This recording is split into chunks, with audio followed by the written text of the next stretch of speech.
Hey, period seven, I wanted to go over an annotations assignment that I'm going to have you work on this week. So let's go. We are at our distance learning page. And if you scroll down to this week, it's going to be right here where it says assignment number 4. I know 4 sounds like a lot, but it really isn't this week. You're just taking a quiz for pages 56 through 73 from the House on Mango Street, taking a short feedback about distance learning that will take you like about a minute, and then the Flipgrid assignment. And I can do another screencastify about that.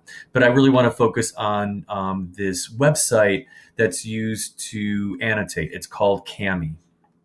So when you click here, it's going to take you to the assignment page.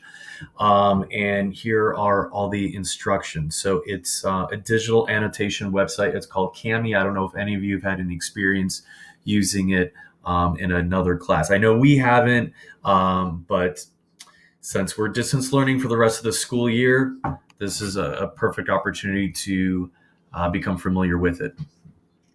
So, how do you see this website with the article? Okay, so in instruction number 2, it says to go scroll all the way down, and you'll see this gray button where it says load Kami annotations article number 1 in a new window. I'm not going to press on that yet, but that's where you can locate it.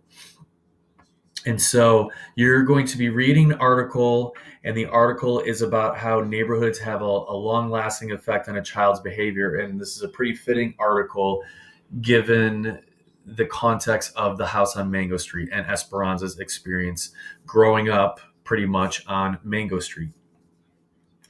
So you're going to be reading this article, and all your annotations are going to be digital. And so what I have here is the annotations expectation chart, which we have used before this semester and even last semester. But before we get into that,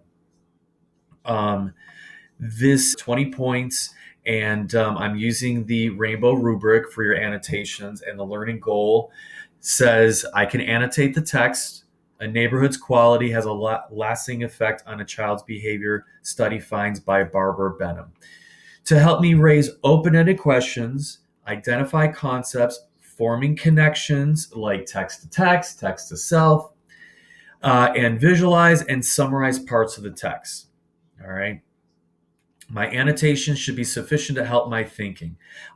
So what I've done here, this column, the markings, this column, how many you need. The ones that have a range, like if you just do 3 here, if you just do 2 here, 2 here, just the minimum, then you're pretty much going to get a B3. All right, to go above and beyond to go above is to complete, like in this example, to do 5. To go above, to do 5 there. Do 5 there. I think you get the idea. To go above and beyond is going past the required amount. Okie dokie. So let's go back to this column, markings. What I have note up here is everything that's bold are the annotations. Okay, the types of annotations you need to record, if you will. When it's italicized, the tool that you'll be using, that'll make sense in a little bit. And then the color, again, that'll make sense in a little bit once we get to the actual website. Okay. So I do want to direct you to some links here. When you click on this link, it will give you just a rationale of how to ask open-ended questions, as well as the importance of asking open-ended questions. So for this particular article, you're going to want to look at the templates for analysis, such as why do blah, blah, blah, blah. Right? I know here it says explain your answer, but you're not. You're just raising the question. All right. Another possibility, what are some possible explanations as to why? Right. So clearly you are going to be inserting the topic or the something specified that you would like answered. Sometimes open-ended questions could be more like tough questions that may not have an answer, but they are still very important to ask. Okay, so that's how you get there. Doesn't exist. We'll see about that. We're just going to refresh the page. Oh, looks like I got to go back. Here we go. All right. Boo boo boo. Same here with okay. So where it says making connections, concept to identify, visualize, and summarize here. All right. This is all going to take you to the focused note taking sheet, which you all have a hard copy of, and here's a digital right here. Okay. So visualize, summarize, the ways to connect, like text to text, text to self. And even some question possibilities. So let me go back and do. Okay. So let's go to the website. So you're going to click on Load Kami, and it's going to open up in a separate window, which is great because then it allows you free access to go back to the assignment page itself.